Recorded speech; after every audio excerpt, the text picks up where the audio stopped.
This is Grace Notes. I'm Alan Button, and I'm pleased to have as our guest in the studio today, Shirille Lee. Shirille has a long history in Chatham County, having been born and grown up and worked there for a lot of years. Currently, she heads up the mentoring program with communities and schools. Officially, her title, General Youth Services, Youth First.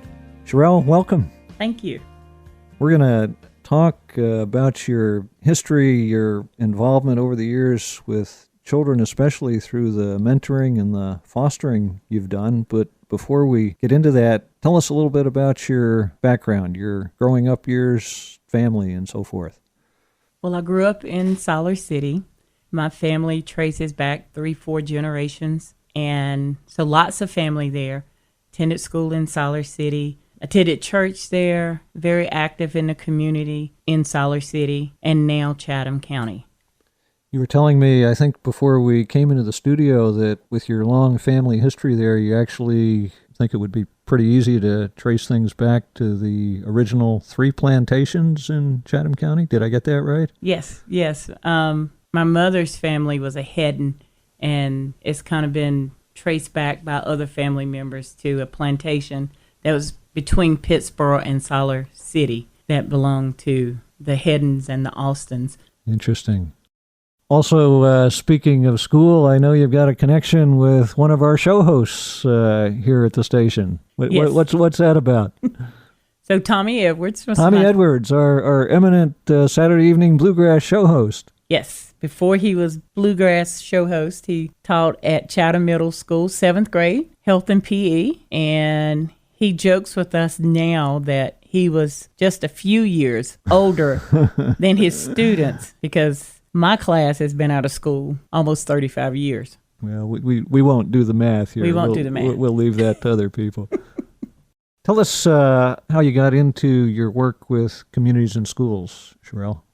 I read an article in the Chatham News where they were advertising looking for mentors, and called and took the training and became a mentor for a young man who was very pleasant to be around. And he had been identified as having some behavior problems in school, but he was a very well-mannered young man. Grew up, finished high school, now works, has a family of his own. And then I later mentored 2 teenage girls, and that led to me getting more involved with what was then known as Chatham County Together. I became a board member, and the director at that time, Susan Helmer, announced her resignation, and the then program manager, Kim Karaganis, was going to step up into the role as executive director. And I jokingly said I should apply for that job. And they encouraged me to do it. I did. And I got the job back in 1998. So I've been there almost 20 years. It'd be 20 years Monday. 20th anniversary this coming Monday. Huh? Yes. Very good. We were talking before we came into the studio about your background, both family-wise and with fostering. Of course, so much of your personal background and then your work background and your volunteer background revolves around children. What is it about children that gets your attention? I think children have so many challenges to face today that as a child, I did not. I don't know. I'm drawn to children. They're drawn to me. It is technically my gift, working with kids, and I just have a really great rapport with kids, and I like to use that to better the lives of those young people I come in contact with. So I started working for communities and schools. Soon after that, I became a foster parent for Chatham County DSS. I'm the youth leader at my church, so I have children around me constantly. And now I'm a adoptive parent now too, so I have 2 at home. You've identified a song for us by Whitney Houston, Greatest Love of All. Why is that song special to you? How does that fit in here? Well, a couple of reasons. In 1982, my best friend Cheryl Wade and I sung this song at a talent show at Carolina, which is where I was first introduced to it. You were a student I was a student at UNC, yes. And we didn't win. And actually, I probably did not carry my part of it very well. But we did it. And I started listening to the words of the song And it's so true. The love I have, not just for my kids, but for the kids I work with, is great. And it's really important for us to not only set examples for our kids, but to let them know how important they are to us now and the future. So it's really important for us as adults to set good examples, be supportive of our young people, and let them know that they are important to us. They're a vital part of our community and our future. Sounds like you wrote the song. Yes. That really fits in. Let's hear it. Greatest Love of All by Whitney Houston. I believe the children are our future. Teach them well and let them lead the way. Show them all the beauty.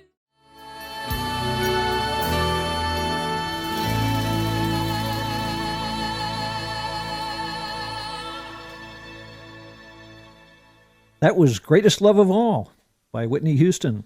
And Shirille, I'm reminded that your hearing that song actually predated Whitney's version. The song that you sang with your friend, you did that in 1982, you said. Yes. And I would like to say that Whitney heard about Shirille and I singing this song, and that's when she first showed an interest. So in 1985, I think it was, yeah, is when Whitney she did recorded it. But it was because of Shirille and I. Very good. If you're just joining us, our guest today is Shirille Lee. Shirille, let me have us go back, if you would, to how it is that you got into fostering and mentoring. As I understand it, you did volunteer work with communities and schools before you joined their staff, and at least in part, you had gotten started being involved in fostering prior to that. If I got that right? Yes. Tell us how you got into fostering of children. Actually, it's because I was mentoring. I was mentoring a young lady that was 15. And oftentimes when I would go pick her up, she would ask if her cousin could come along. So sometimes I would include her in our outings. And one of the times it was raining, so I offered to take her home as opposed to just dropping her off and letting her walk. And I ended up taking her to a place that I did not feel was safe for a 15-year-old girl. And she told a story about her father putting her out. So we went and talked to him, tried to make an appeal for him to take her back, and he was not receptive to the idea. And my frustration and anger was with him, so I immediately called social services the next morning to report him, and they were more concerned that I knew where this child was because she had run away from detention. So I met her for lunch, and the goal was I would talk to her, get her to turn herself in. And one of the toughest experiences I've ever had, she ended up saying she would go back and finish up her time in detention and asked if she could come live with me when she finished her time. So that's what led to me becoming a foster parent. So I took the training. It's about 30 hours training and extensive background checks and all that. So this young lady could come live with me. Social services tried to talk me out of it because she had run away from every placement she'd ever been in. And I felt like because she wanted to be with me, she would stay, but she ran away too. It's okay. She stayed about 3 months, and that's been, 20 some years ago. She should be in her mid 30s now. And whenever I see her, she identifies me as mom or mama. And she will tell the story that my home was the first home she had at 15. So fostering from her led to me fostering other teens. I quickly decided maybe teenagers were not for me, so I switched and started fostering younger kids, infants and toddlers. And that was a great experience, too. A lot of work with infants being up half the night. My coworkers at CIS, what was then called Chatham Together, were great about helping out with the baby. Sometime I would take the children to work, and they would help me watch the child. So that's what led me into fostering, and I fostered for about 12 years and then adopted my 2 daughters who were in foster care at the time. Let me interrupt there just for a minute and go back to a comment that you made. You said it was one of the toughest experiences of your life. You were talking about being faced with that question from this 15-year-old, could I come live with you? No, just a whole experience because she trusted me enough to tell me where she lived. I see. And my trying to report her father led to ultimately to her being caught and then returned to detention. So that decision was really hard, trying to convince her that she needed to go back. So that she could finish her time and basically get a new start. Correct. So it was hard. It just kept running through my mind that she trusted me enough. And now, because I've called social services, now the police are involved, and just, and I told them I would bring her. I would talk to her and help her turn herself in. But she was very receptive to the idea. She said she knew she needed to go back, and she would go back, no problem. She just needed a place to stay when she got out. So she asked if she could come live with me. And of course I said yes. So it led to a whole nother life. One of the things that you did not mention was that she was white. She was. My first foster child was white. So it's funny when we're like in Walmart and she yells out mama and everybody turns and looks and I'm the one that responds. So I'm hoping people will get used to that. And of course, we haven't identified you as black, but that's the fact of the matter. I am. And it is striking to me that it's pretty clear, having talked with you before we came into the studio, that you are basically colorblind in talking about relationships with people. Tell us more about that, your perspective on things racial. Well, I see color. I just don't think color's the defining answer. We're all the same. Thankfully, my parents raised us to be open-minded and accepting of all people. And I've learned that's one of the things I've tried to teach even my foster kids is that, outside we may look different, but inside we're all the same. So just trying to recognize that not only our children, but adults have different values, and they may not be our values. They may not be the way we were raised or taught, but it's what they've learned, what they've been taught, and it differs from ours. It doesn't mean it's wrong. It just is different. Well, that, I think, is actually a good segue into this next song that you've identified. It's The Hard Knock Life. How does that fit into all this?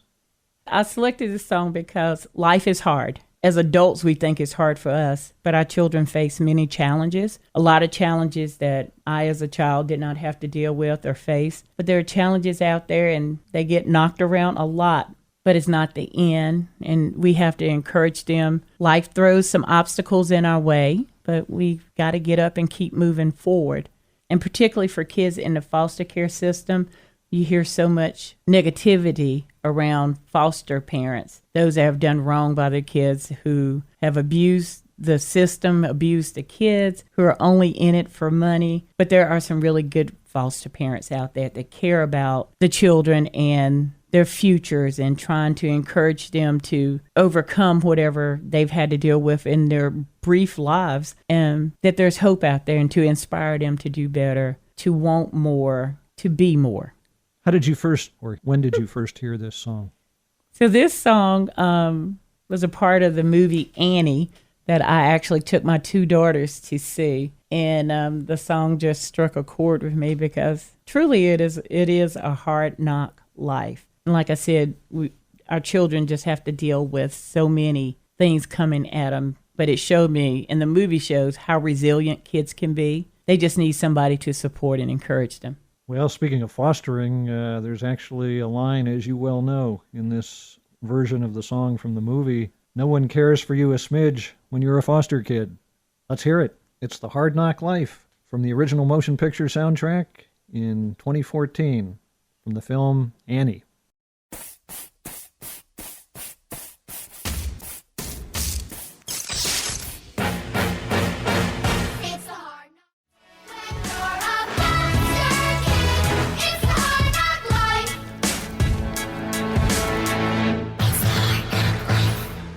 That was It's the Hard Knock Life from the original motion picture soundtrack of the musical Annie. Our guest today is Shirille Lee. Shirille, I'd like, if you would, to bring us back to what you were saying before we got into the song about fostering. You were telling me before we came into the studio about 3 little girls that you were involved with. You want to say something about them? Because I think it's a great example of not only hard knock life, but what fostering and mentoring can do for kids. I can't remember how long it's been now, but there were 3 sisters, 6, 7, and 8, that were placed in foster care, along with 2 other siblings. But I had those 3 girls, and they were sweet little girls. On the second day, the oldest one, who was 8 at the time, shared with me that they thought I was nice, but they didn't like black people. And I really didn't know what to make of it or do with that information, but just keep doing what I was doing. And I think over the years, we all learned something. It was a tough transition for them because they came from the southwest corner of Chatham, which is predominantly white, and was moved to Siler City, which at that time was maybe half, if not more, Hispanic Latina. And it was a hard transition, particularly for the oldest one, who later shared that all her siblings had things with her father except for her. And so their commonality was their dislike of people of color. And so over the next 11 months, she learned a lot about people of color, and I learned a lot about her. She went on to be adopted by a family in Cary. She's now married and live in Colorado, but we stay in contact with one another. And whenever she travels east to come visit her family in Cary, she always contacts me and let me know she's going to be in town, and we'll try to get together while she's visiting. She's worked really hard to reconnect with her biological siblings, whom were all placed in different homes. They were all adopted separately. So she's worked hard to bring her 5 siblings in.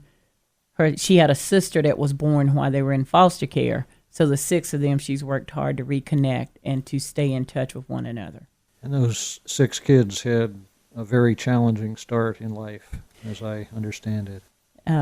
They did. They shared some of the trauma they had to deal with, some of the tragedies in their lives.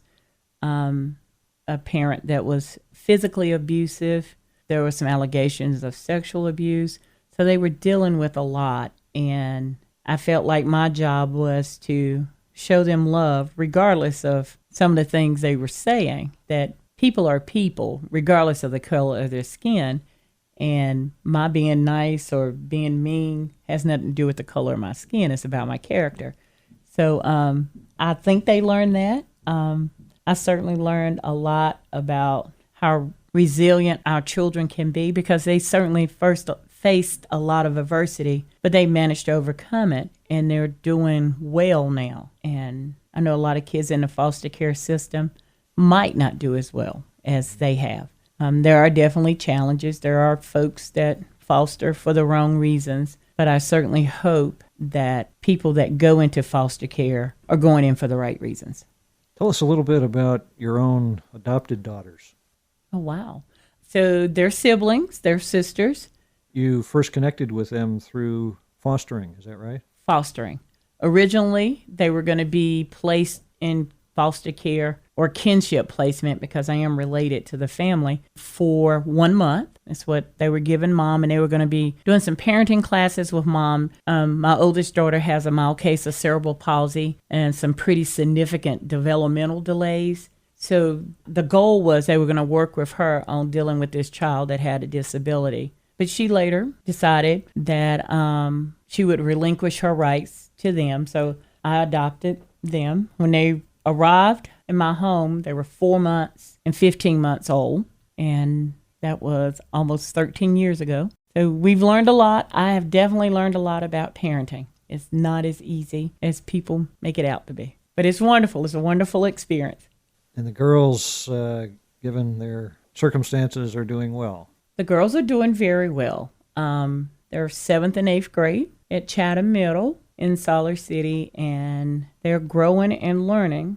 Definitely, we're at that age now where they think they know everything, so that can be challenging. But people have reassured me that I will survive this, and there will come a time that we will be on the same page again. Speaking of there coming a time, you've identified another song that is forward-looking. Yes. I Can Only Imagine. Tell us about it. So that song I selected because my relationship with God is really important to me. And the things I do now, I want to project his love and his care and concern for his children. And the end goal would be to someday imagine myself before him. But I recognize there's a lot of work to do here. So that's why I do the things I do, because I really believe my work, my gift is with children and to encourage them. So it almost sounds like it's selfish, huh? It's all about me. Selfish in a good way, maybe. But for me to imagine or see myself before God, I will know that I have to do some things here on earth. And those things are definitely projecting his love to those who may feel like they're not loved or may feel that they're not valued. And that's all people. It doesn't matter what color you are, what nationality you are. I really do believe we're all the same. And we just got to learn to work together to do those things that show not only our children, but show each other God's love. Well said, Shirille. Unfortunately, we're out of time, so we'll leave it there for now. But before we go, let me say that you're an inspiration, and I commend you for all that you've done and are doing, and your perspective, a real encouragement, a real challenge. Thank you for being here. Thank you. This has been Grace Notes with Shirille Lee. Shirille, again, heads up the mentoring program with communities and schools in Chatham County.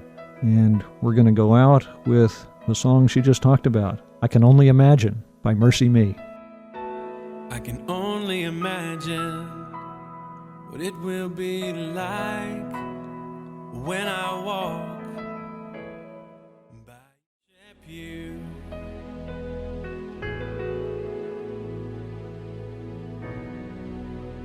I can only imagine. You've been listening to Grace Notes, a special program here on Life 103.1 featuring people who may be relatively unknown, but who meet life's challenges in ways that brighten the lives of those around them. Our producer is Christina Dolan. I'm Alan Button, and we invite you to join all of us here at the station again next Friday at 5:30 for Grace Notes on Life 103.1.